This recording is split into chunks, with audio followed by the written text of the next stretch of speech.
Good morning and welcome to today's webinar. We are quickly watching the attendee number rise.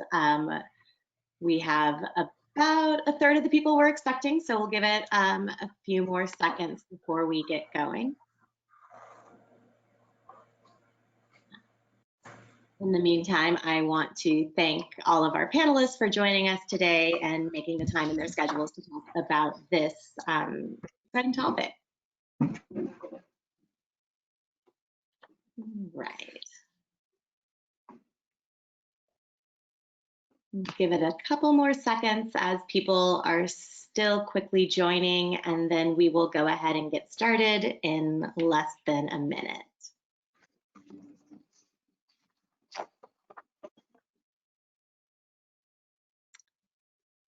All right, first I want to welcome everyone to the call and thank you for joining Rocky Mountain Institute from around the world. Today is the fifth in a series of 7 challenges for energy transformation webinars. These webinars are covering the work that RMI is driving to address these 7 challenges head on in collaboration with a broad network of partners around the globe, some of whom are here today to join us on the panel. Over the last few months, the COVID pandemic has really reinforced the importance of accelerating our mission to drive a clean, prosperous, and secure low-carbon future. This event is brought to you by RMI's Solutions Council and Innovators Circle. Thank you so much to all of the Circle members who are joining us today. You play an important role in making RMI's work possible through your support. So today we are discussing Challenge 5 in the 7 Challenges series, Boosting Clean Technology. We'll hear from experts in the acceleration of clean energy technology from Shell, Wells Fargo, the National Renewable Energy Laboratory, and RMI's own third derivative, a joint venture with New Energy Nexus. So first, we're going to do a little bit of housekeeping. We will start with about 20 minutes of panel discussion moderated by my colleague, James Newcomb, and then we'll move on to 20 minutes of Q&A. You can submit your questions anytime during the conversation by entering them in the chat function. We'll address as many of them as we can during the Q&A portion of our agenda, and then a recording will be available and distributed to everyone who's joined us today. And with that, I will hand it over to my colleague, James. Great, good morning. Hi, everyone, and welcome to the webinar. I'm James Newcomb. I'm the Managing Director for RMI's Emerging Solutions Program. We're the team, together with our RMI colleagues, that produced this 7 Challenges for Energy Transformation report on which the webinar has been based. And in that work, we've really tried to take a wide-angle perspective on the sensitive intervention points for really driving the kind of global energy transformation that we need to achieve to meet the climate crisis. So obviously, among those core challenges is how we can induce faster innovation and adoption of innovation in the energy technology system. We know that's a key part. It's been, when we look back over the last decade, the brightest points, the biggest surprises from the energy analysis perspective have often been associated with new technology or rapid deployment of technology. So we know this is one of the biggest leverage points to work on.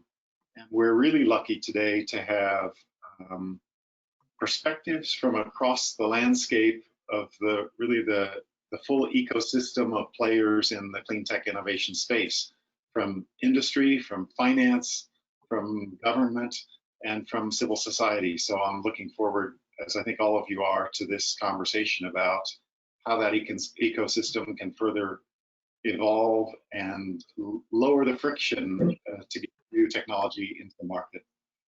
I'll just take a minute to introduce by name and affiliation our panelists.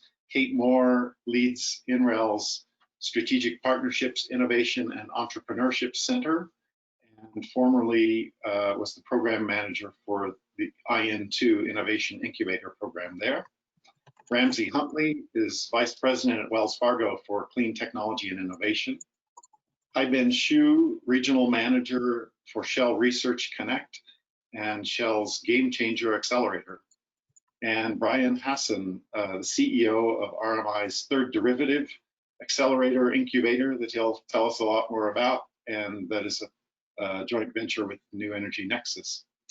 So lucky to have such a distinguished group. I want to start with just a question to kind of orient us to how each of you plays on this landscape. If you can just in a few sentences answer the following question, it'll kind of orient us to the different perspectives represented here. And that is, what is your organization's approach to clean tech innovation? How is it distinctive? And how are you working with partners to deliver value in the space? I think maybe we'll just go left to right on my screen. Ramsey, then Kate, and Brian, and Haiden. Ramsey, we'll start with you. Sure. And can everyone hear me? Yes, sounds great. Great. Well, good morning, everyone. Thank you very much for having me, and certainly thank you to the Rocky Mountain Institute for your continued leadership, in this space.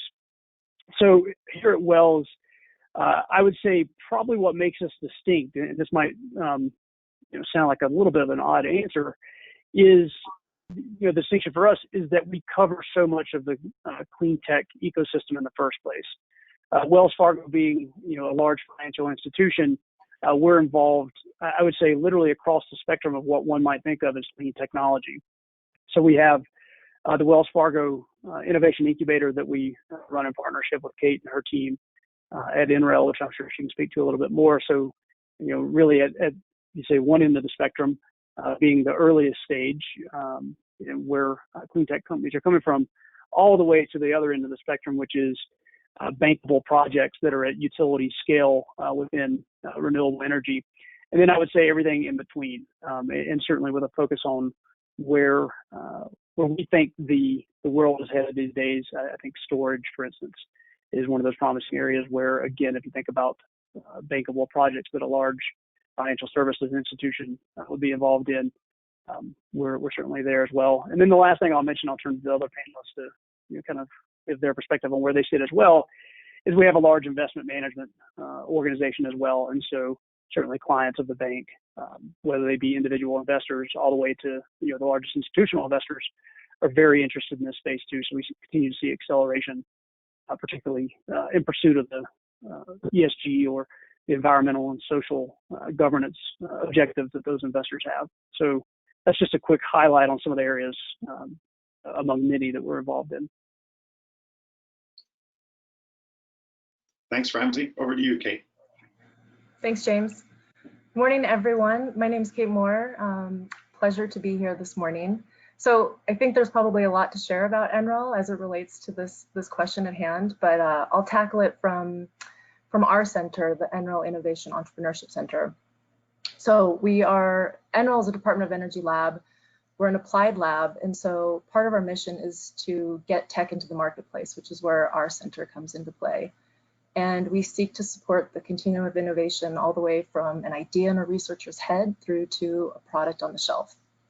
And the way that we support the development and deployment of technologies is, we not only develop technologies here at the lab, but we help support external innovation, mostly in the form of startups in my center. And we really meet them where they are in their stage of development and kind of where they are on their technology progress. And we seek to help develop their technology and then de-risk it and validate it for follow-on investment and early adoption. And that's really the basis from which our technology incubators are formed with our partners, our exceptional partners, Shell and Wells here today. So I look forward to sharing more, and thanks for having me. Great, thanks. Brian, over to you. Sure. So Brian Guido-Hassan, co-founder and CEO of Third Derivative, which as mentioned is a joint venture between RMI and New Energy Nexus. We often think of startups as facing a valley of death along their path to scale, but clean tech startups, because of all the various stakeholders that are necessary to scale clean tech, really face multiple valleys of death. So we're bridging them by bringing all of those stakeholders under the same kind of virtual roof to row in the same direction towards common climate goals. We are not a startup accelerator that happens to have investors and corporate partners who show up at demo day. Really, our global coalition of VC investors with more than $1 billion of committed capital, investable across 4 continents. Our corporates that have global reach, including Shell and Wells Fargo, who are here today, as well as several others across many other sectors. They're just as much participants in the program as our startups themselves. So we really think it's only together that we're going to be able to surmount some of these challenges, and certainly at the speed at which we need in order to meet climate goals. We're not afraid of hard tech like several of the other organizations that are here. Frankly, that's where we think we're more additive, and I feel like this is a bit of a home field advantage on this call, but a big distinction for us is our deep connection to RMI, which provides techno-economic analysis, unparalleled market insights and policy access that really kind of puts the hand on the scale to give every participant in our ecosystem kind of a significant advantage and chance for success in this crucial decade where we all really need it. Well, first of all, I thank James. First of all, thank you very much to RMI for having this opportunity to talk to all of you. It's really great to see many familiar faces here as well. So I can say for the Gcxm program that I lead, we really get the initial inspiration from the IN2 program, which Ramsey is leading right now. So to answer your question, James, I'll mention maybe 2 elements. One is that we pay a lot of attention to those areas where there's really, we have a perceived largest gap.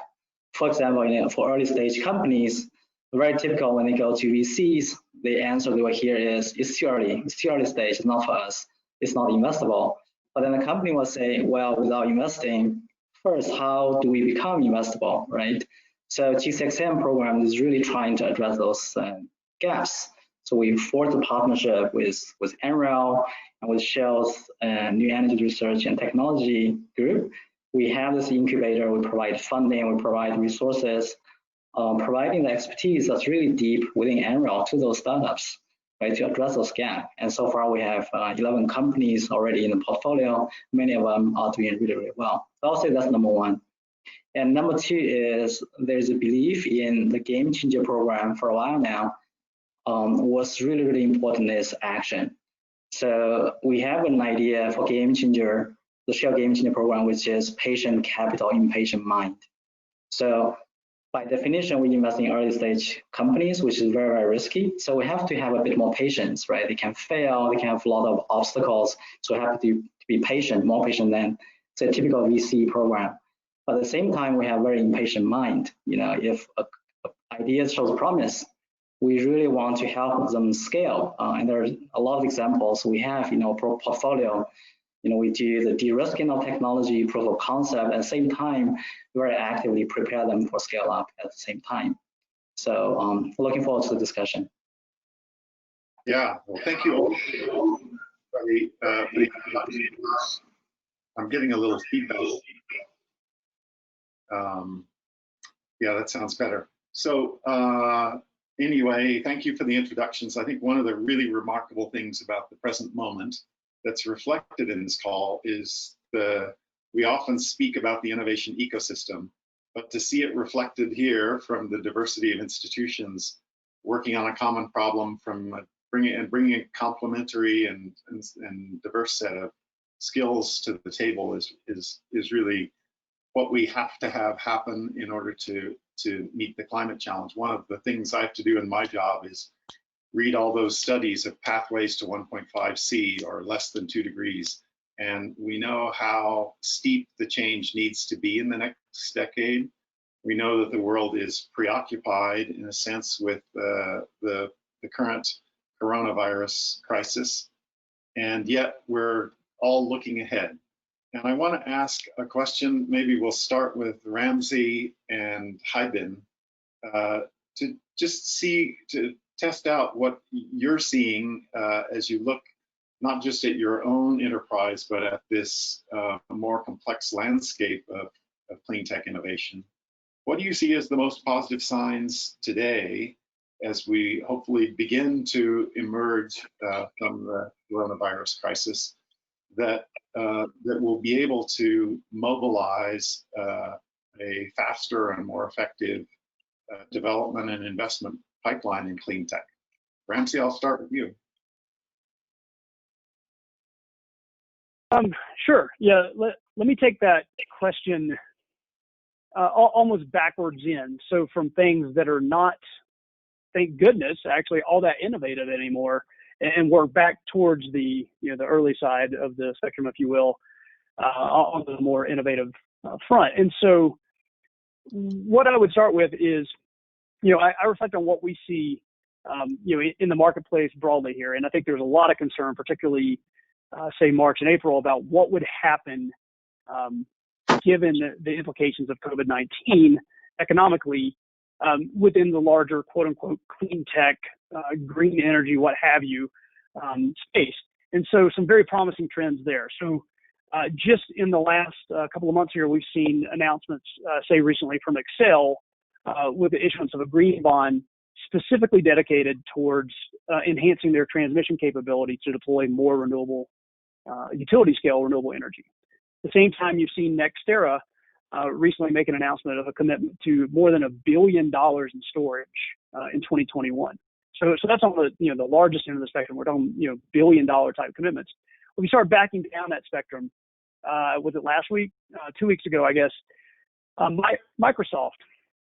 So they made their announcement in January prior to COVID and said we're committing $1 billion in our climate impact fund in support of this. Well, you might have had questions. Well, okay, did that change in the COVID era? Well, 2 weeks ago, Microsoft said we're putting $50 million into energy impact partners to co-invest alongside them in the technologies that they're looking at that are perhaps not at the point of deploying at $1 billion of battery storage. But if you know anything about energy impact partners, they're certainly at that space of rapidly scaling technology into that, truly utility scale, if you think of it that way, type perspective. So I think Microsoft putting $50 million there is a good indication that their first move was to take things and say, how can we scale that up?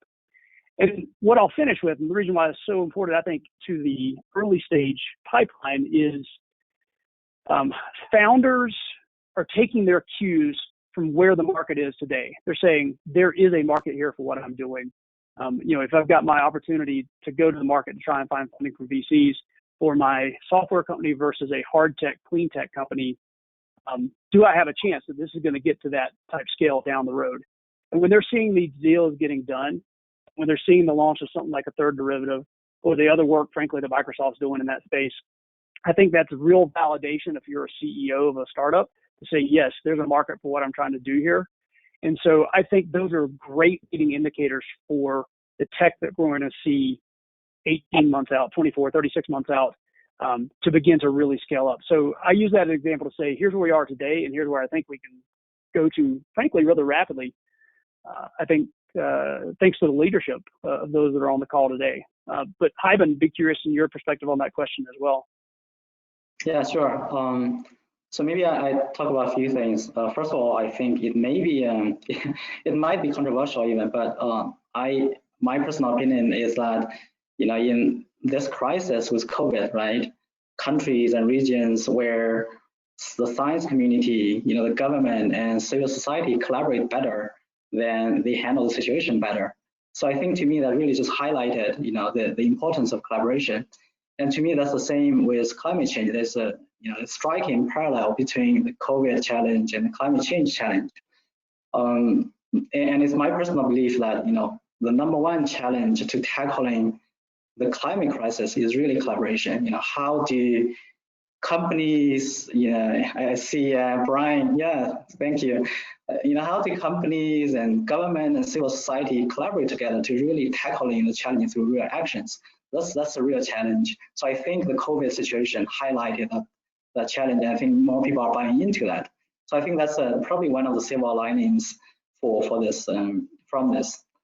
And number two, I'll just say is that it's really a sea change of public opinion, right, about the urgency of the climate change crisis. It's not like, oh, we can leave it, we do some demo work. It's real action is needed. And we see that in both government and also in consumer choices, in public opinion. And you see right now, a lot of countries are talking about planning a green recovery as well. So I think that's really positive signs out of this crisis.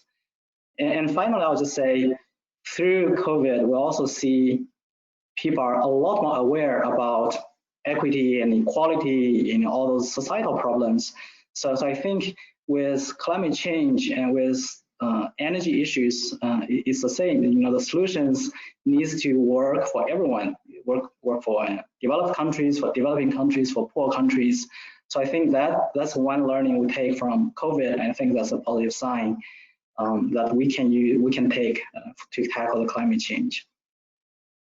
Yeah, thank you both for those. And the point of collaboration is incredibly interesting. We're seeing in RMI's work an incredible set of emerging opportunities for new types of collaboration that have just been emerging organically.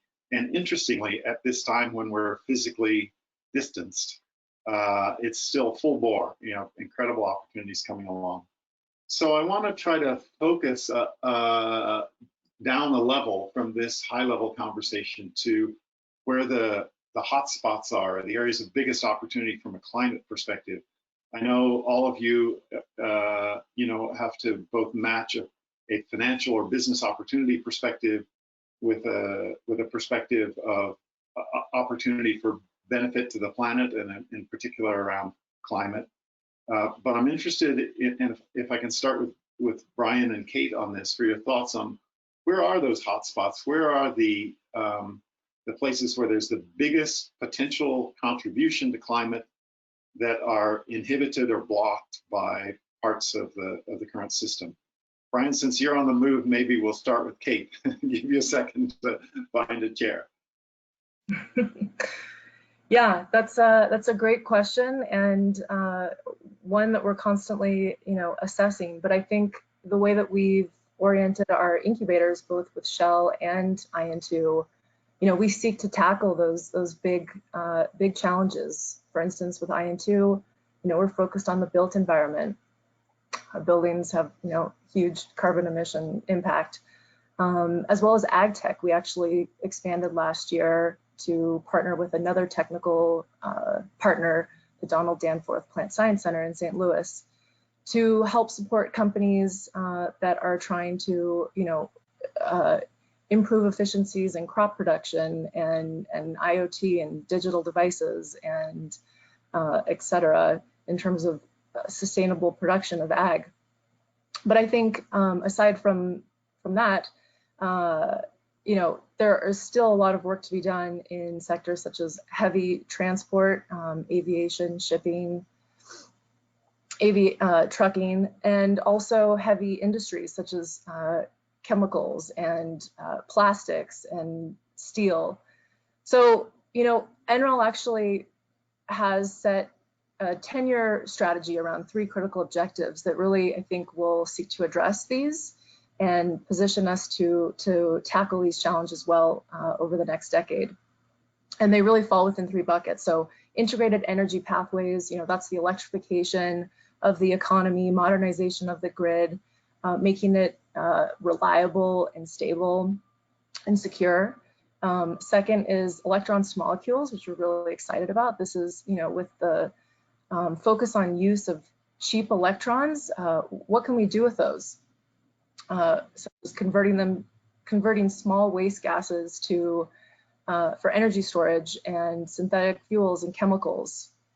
And then the third is the circular economy for energy materials, which is an effort to promote upcycling, recycling, waste, reducing waste in the design as well as the end of life of these products. We're doing a lot of work in plastics in terms of kind of creating new plastic materials as well as processes for upcycling.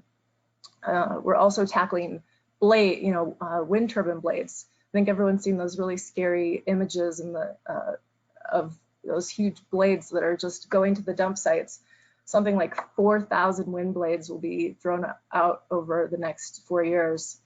So we're developing, materials that at the end of the life of those turbines can be utilized for other purposes. So we think that we're well positioned to tackle these global challenges and kind of get us to the next echelon. Brian, I'll hand it over to you. Great, thanks. There was a dog next door that was really trying to answer the question on my behalf, so I relocated. Yeah, so as far as kind of technology hotspots, clean tech hotspots that we can help unlock, you know, at Third Derivative, we try to have the humility to recognize that we can't predict who the winners will be, right? In fact, if we look at decades of venture capital returns, we have pretty clear evidence that, you know, experts aren't very good at predicting winners. So our model is to help as many ambitious, promising kind of clean tech startups as we can, you know, become successful, help co-create success with them. And that's why even for those that aren't a great fit for our program, we still provide wider value and kind of help for them, even if we don't bring them into the full program. We think it'd be the height of hubris for us to think that we really know everything in advance. That said, you know, we do have kind of a pragmatic bias for the areas, technology areas that our global corporate partners and our investor partners from around the world are telling us are areas that they really need to see, because they can be tremendous kind of pathways to deployment and scale. And we especially have an interest in areas where we think we can be particularly additive, where the markets don't really yet exist, where you need multiple participants kind of up and down the value chain to kind of all take the leap at the same time if anyone's going to be successful. So some emerging themes, and to be clear, we're in early days. We just put out our initial call for startup applications. We had more than 600 applications from more than 60 countries around the world, spanning the range from, you know, digital technologies to business model innovation to novel battery chemistries and, you know, heavy transport and green steel. So we're in the process of kind of forming our themes, and a couple of themes that are emerging that meet kind of both of those criteria are really around hydrogen. There's tremendous interest in our partner ecosystem in hydrogen, and not just for the kind of the sexy stuff that you often see in the media around hydrogen fuel cell cars, but the kind of longer range implications of how hydrogen can really transform heavy industry. So green steel, for example. We're interested, and a number of our partners are interested in actually creating carbon markets that really work, including those that may be completely independent of or agnostic to nudges from governments, if governments aren't going to step up and help support them by themselves. And from a personal note, I'm extremely interested in kind of the nexus of carbon and materials. So replacing our entire material chain with carbon neutral or even carbon negative materials. And so this gets back to our philosophy. You know, that could actually be counter to the notion of using hydrogen to create green steel. Well, what if you just eliminate steel and are using carbon nanomaterials that have been built from CO2 that's actually been pulled out of the air? That's okay. We want to pursue both. Frankly, given the scale and urgency of the climate crisis, we need to pursue everything. We'll let markets kind of help determine what the actual winners are, but we'll give everyone a chance, and we'll try to give everyone the best chance using our program. Great. So I'm going to remind participants that you can chat in questions for the panel. So please do that. And while you're doing that, I want to ask a final question from my side for the panel. I think all of us are aware of the seemingly perilous state of US-China relationship these days, aware that historically that connection has been a profoundly important one globally for the kinds of combinations of technical innovation and scaled manufacturing that have brought us many of the the march down the cost curve that we've seen that's been so important globally in energy tech. And you know, I don't know what we can say about the future, but I think we're certainly aware that there's some peril in that relationship now, and that it may change the landscape, honestly, for technology in some far-reaching ways. So I just want to invite, you know, it's not the central question of your day-to-day, but I'm sure it's in the back of your minds as you think about this picture. And I wonder, just to any of the panelists, if you have thoughts or comments about the implications of those possible changes and how it's affecting the way you think about your organization's work.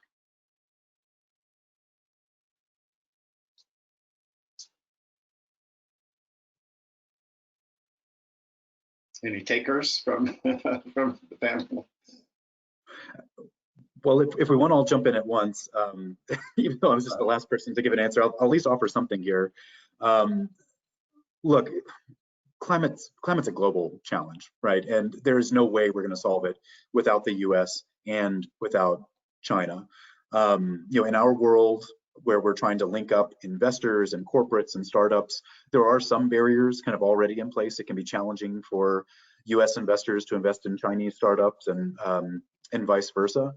But climate's not waiting. It's not waiting for our governments to figure things out or diplomats to shake hands nicely.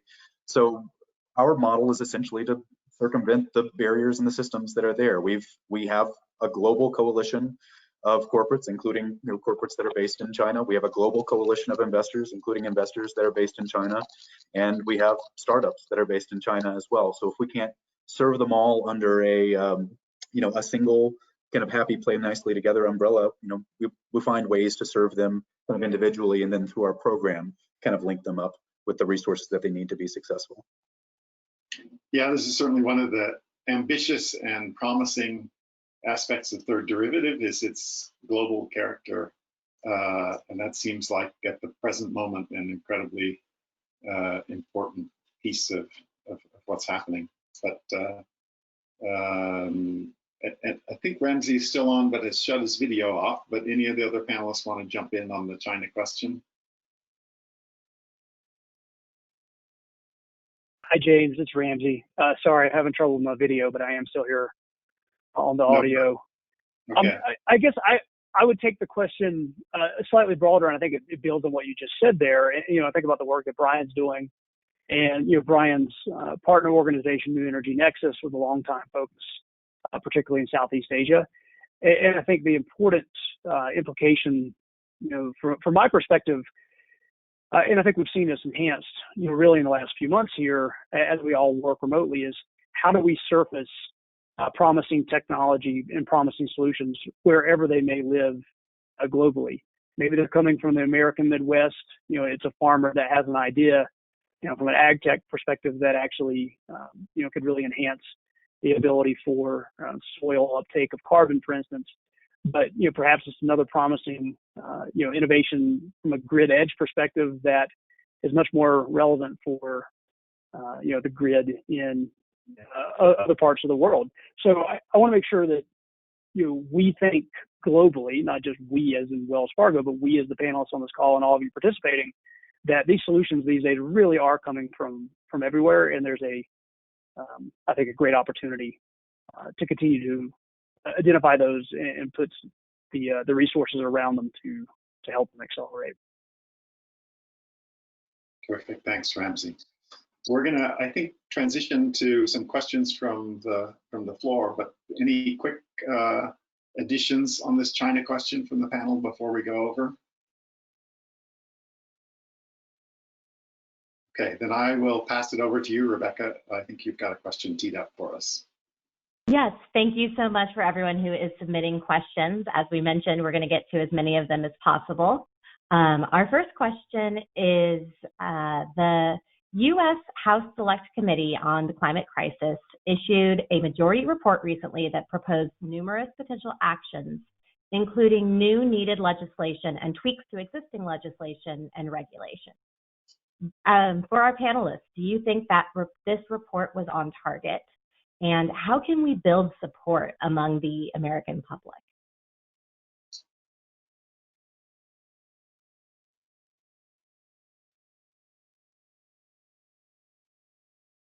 Maybe I'll do a quick stab at it. So when I was visiting, for example, DC with some of our colleagues, and also stakeholders, I think last year, the common discussion I hear is always about legislation versus innovation, right? So it seems that one side of the Congress think more about legislation as an important factor, and maybe some other think innovation really is a critical component of it. So without really understanding the deep ins and outs of it, I feel both probably have it's an important factor in it, right? So price signal for carbon certainly is an important factor, but then innovation also really needs to lead the way to create real solutions. So yeah, so that's my step at it.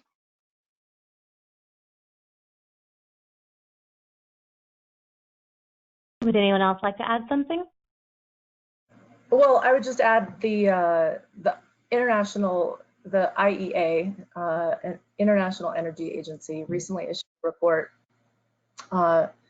basically stating that, we're going to need to triple investment in innovation by 2030 in order to accomplish, the Paris Climate Accord goals of 2050 net carbon emissions. So that is a lot of investment very quickly. I think that it further went on to say that technologies that are currently at prototype and demonstration stage will need to be ratcheted up by the order of $350 billion a year over the next 2 decades in order to reach that. So that is a lot for us to tackle. And I think no country can do that alone. But absolutely, we have a mandate to work towards and put in place, direct support that tackles specific issues that address, commercialization barriers at the earliest stage, concept, startup formation through to prototype to demonstration, all the way up to scale up. So I think, any sort of support to help further provide funding and funnel funding towards these efforts is needed. So supportive of any sort of efforts that address that. Excellent. Hey, Thank Rebecca, you, guys. Yes, can I add just one quick point? of course. So the second part of the question was around, how can we build support among the American public? And when I reflect on, what solutions are out there, whether it's what's being proposed in that legislation or perhaps at a state level, I think the right conversation here is conversations around jobs. The transition to a low carbon economy is a massive opportunity for job creation, especially if we're thinking about hard technology, for instance. And what we're talking about here are high skill and middle skill type jobs that create real pathways to financial stability for families. And it's not just in, well, I'm going to install solar panels on someone's roof, or I'm going to climb a big wind turbine. Actually, I'm scared of heights. That's a terrible idea.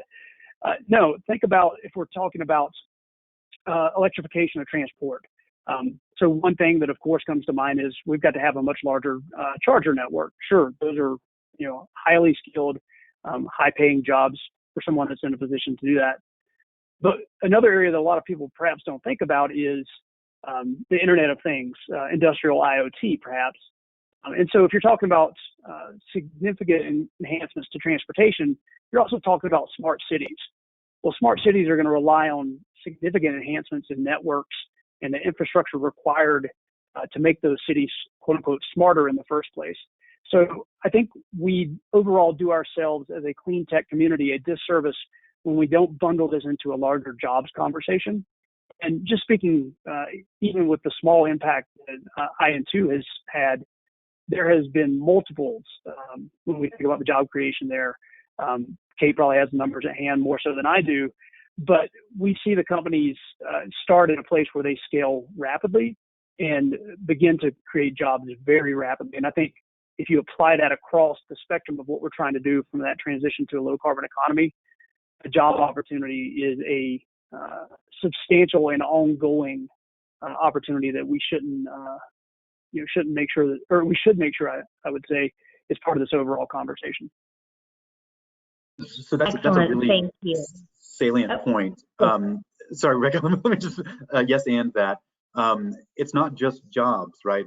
It's the jobs of the future, right? It's not the jobs of the past. Often I think in our political discourse, we tend to get caught up in the jobs of the previous industrial age. And here we have an opportunity really to create the next, economic boom by kind of investing in the right areas. But I think there's an underappreciated point as well, which is how we tell the story. Something we often look to for inspiration for rallying the nation around a common and ambitious goal is putting a human on the moon, which we did. But that didn't start with JFK in a football stadium exhorting the nation onto that kind of success. It actually started a decade prior. There was an entire kind of information and storytelling campaign. There were Disney specials, there were books, there were toys kind of targeted at kids to captivate the American imagination in this space as a frontier, as something to be reached for. And we need to do better storytelling for climate as well. Too often it gets politicized, too often it gets shunted off as fear mongering. We need to captivate the American imagination. Frankly, we need to captivate the global imagination. And that actually leads perfectly to our next question, switching gears a little bit from a US-centric question to one that's broader. One of our audience members is really interested to hear what the panelists think about potential tech solutions that are coming out of the developing world. Off-grid solutions that can scale from Africa, for example, or really exciting tech coming out of India. So we'd love to just hear a couple thoughts on that.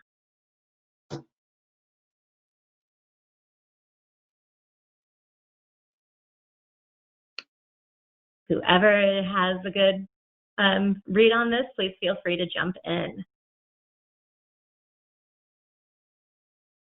I'm sorry, I feel like I'm monopolizing the panel, but this is an area of keen interest for us, right? I mean, by engaging, many parts of the developing world are the most vulnerable to the effects of the climate crisis. And so we not only have to ensure that they have access to the most promising climate tech, but we also have to make sure that that climate tech is appropriate for them. We just saw it with COVID, right? We were dumping these $40,000 ventilators that require a 240 volt power supply into places where that's wildly inappropriate.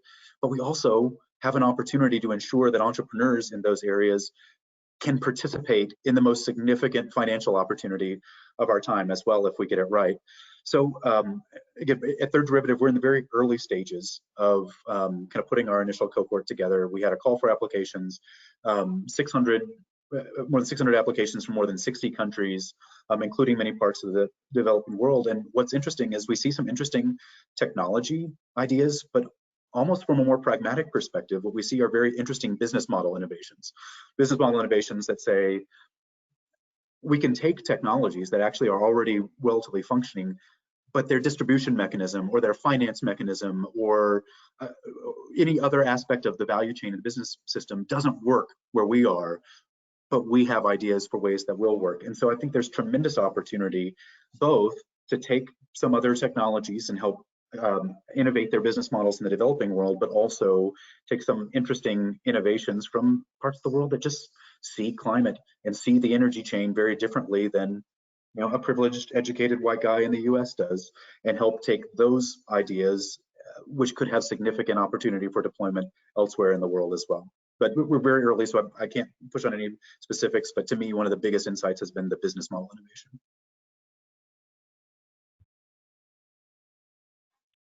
Excellent. Thank you so much for fielding that one, Brian. Our next question is moving over to looking at returns. And one of our audience members has found that early stage financing for clean tech can be a double-edged sword. It seeks high returns commensurate with the risk. But the high yield requirements then burden the commercialization pathway, adding a huge burden to immature technology. How do you think we should address this?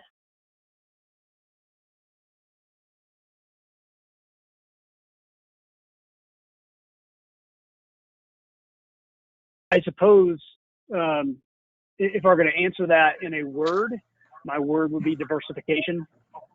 If we think about diversification of any kind of portfolio, how do we diversify, this particular portfolio as well? And by that, I mean, could you create a mechanism by which you could layer in some of those risks? And I think, your questioner is exactly right, Rebecca, that there is a perception of higher risk, higher return at the front end of the market, but could you layer that in with, some of the later stage, more mature type return products to create a pathway not only for those companies, but also a pathway for the investors. So they see that as I suppose I would call it a more risk-adjusted, type vehicle.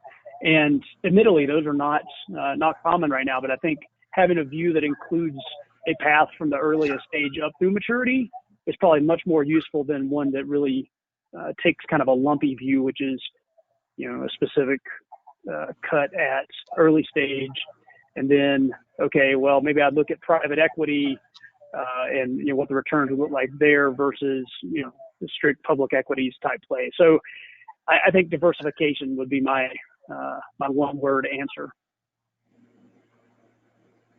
Yeah, I have give 2 points.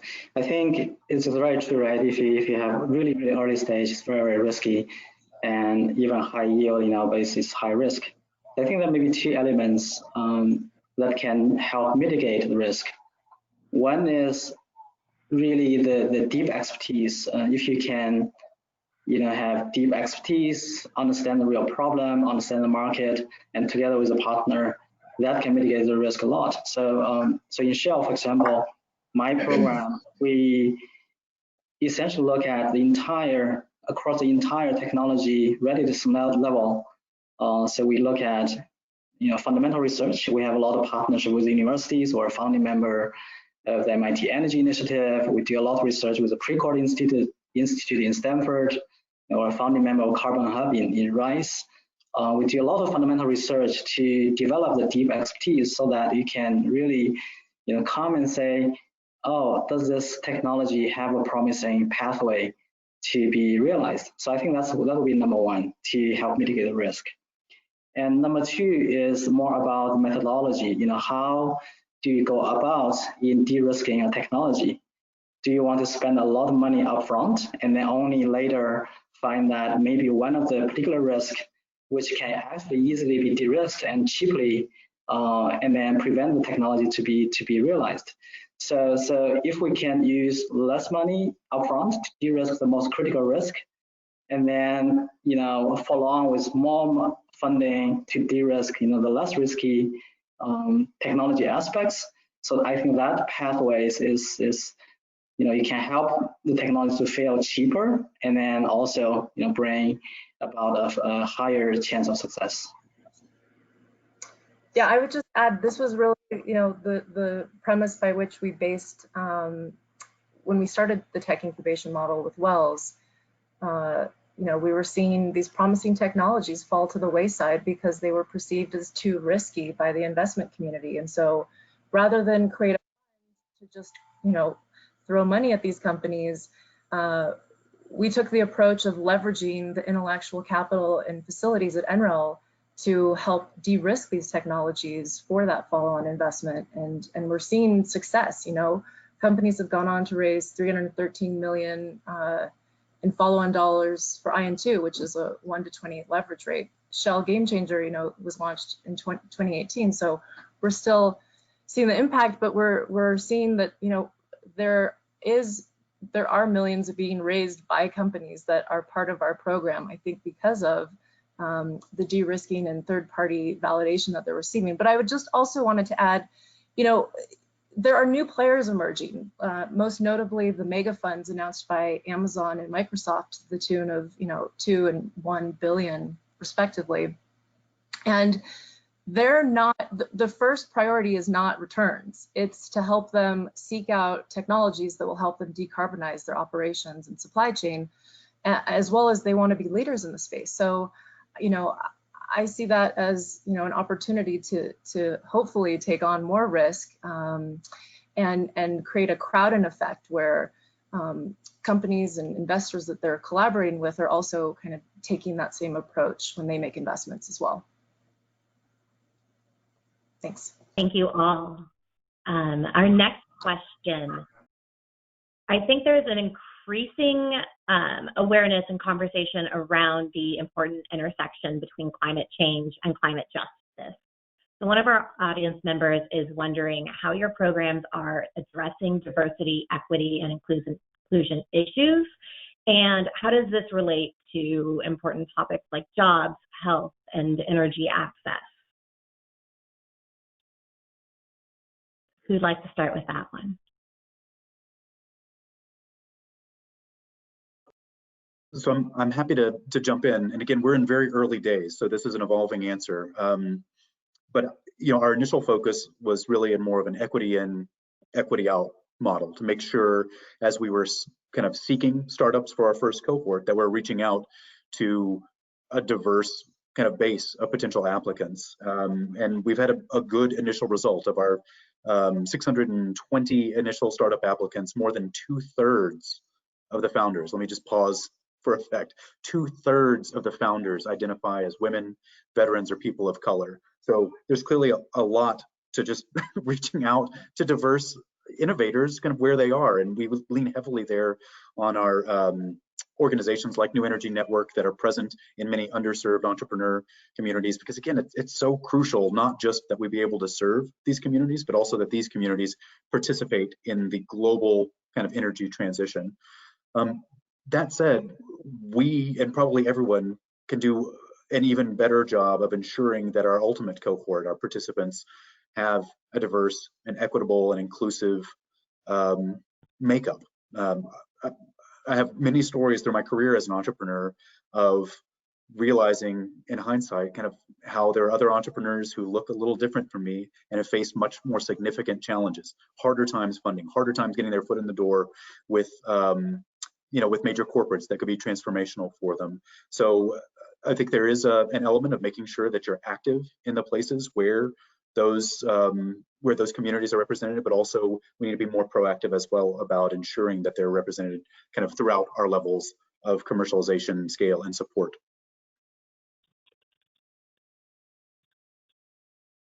Yeah, and I can speak to that from the Wells perspective. So we just recently announced a $400 million commitment tied to our work through the PPP, the Paycheck Protection Program. And that funding is going specifically to support diverse small businesses. So initially we worked with community development financial institutions, but what I'm really excited about, the next tranche of that funding going to support is technical assistance targeted directly at diverse entrepreneurs and small businesses.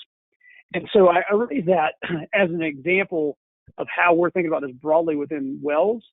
And then as we think about it within the innovation incubator, one of the things that I've been talking about with Kate and others is what information are we missing today to be able to answer these questions for ourselves comfortably?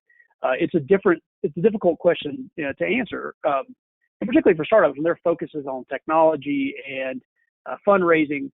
For us to be asking them questions around how they're thinking about diversity, where their makeup is there. So I think there's a real challenge with the data in the first place. So how can we get better information to start with?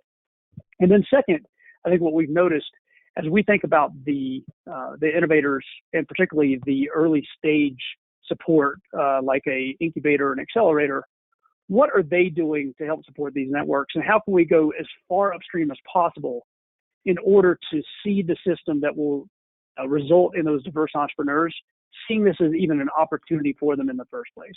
So what would it mean to work with a historically backed college and university to start an innovation network there, build on their innovation network in such a way that it's directly supportive of clean technology, for instance? And I think that's where, because IN2 in particular is a philanthropic effort, we have a real opportunity to think about that differently in the way that a VC that has a specific return they've got to meet on behalf of their LPs, that VC just may not be able to do that. Whereas those of us that are thinking about placing impact capital can say, great, we want to take a very systemic approach to this and really, work our way back upstream to see what those challenges are and how we can help perhaps mitigate some of those. Excellent answer. Thank you all so much. We are looking at the clock. We are coming up on time. So as we close in on the top of the hour, I would love to ask all of our panelists and our moderators for one final thought on the subject. And what I'm wondering is, what is the most exciting thing you see on the horizon in clean tech? We'd like to start with that.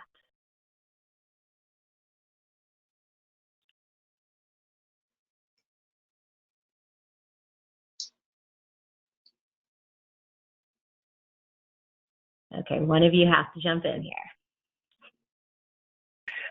So I said this on a panel recently. I feel like if we were actually sitting on the front of the stage, we'd all just look at each other and kind of use body language to take that. It's harder when you're, in 2 dimensions on the screen. I guess what I'll just say real quick is what I'm really excited about is diversification of this work. So historically, we've associated clean technology with some very specific things, such as renewable energy. I think these days it's taking such a much broader perspective, and Brian's work with Third Derivative reflects that we're looking for climate solutions in areas that even just a couple of years ago I think would have seemed frankly kind of crazy to be looking there. Yet here we are, where there are just solutions coming up everywhere that have real scalable opportunity, in my opinion. But let me flip it to the other panelists for their thoughts too. Yeah, I'll try to go next. So to me, the most exciting change, maybe from even a few years ago, is that instead of maybe some people were doubting and maybe sitting at the sidelines, and now see more and more people are really putting their thinking into actions, right? In making doing some real work to make it happen. So to me, that's it's underpinned by the progress in technology, it's the cost, the commercial attractiveness of those opportunities, and also the public opinion as well. So people are willing to really go in a profound way, and then to have the action behind their words, and to do real work to make it happen. So I just quote something that really have been stuck in my mind for maybe a year now. We had a event last year in July for Gcxm selecting the last cohort, and we were quite fortunate to have the mayor of Houston joining as well. And he was saying that even city of Houston now is embracing the energy transition, right? And he said a quote from Victor Hugo, which is, "There's nothing more powerful than an idea whose time has come." And to me, I feel like renewables, low carbon solutions is in that category. The time has come. People are really acting, putting real actions on the ground. So that's the most exciting change I've seen.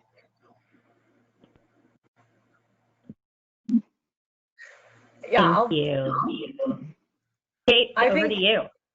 Yeah, I think the emergence of some real interest in wanting to make an impact here, and also pressure from Wall Street is not hurting that desire to enact change in the form of ESG disclosures, and I think corporates particularly are also finally aware that it's in their best interest strategically to incorporate and to transition like the rest of us in order to be viable and competitive in the future. So I think all of these players aligning in the right direction, rowing in the same direction, as you put it, Brian, is what I see as positive. Thank you. James or Brian, over to either of you. Brian, maybe you can just, I would say the same things, and maybe I would summarize it all as, to me, the most exciting thing about clean tech innovation is, given our current moment, is its inevitability. Referencing the same report from the IEA that Kate referenced earlier, it's going to take $2 to $3 trillion invested per year, not just on new innovation, but on deploying existing innovation at scale every year for 30 years to solve the climate crisis. So if you're optimistic that humanity will survive, you necessarily have a long investment position on clean tech investment. And so far, we're not there. So it's a question of when, not if, capital orders of magnitude greater than the status quo starts pouring into the sector.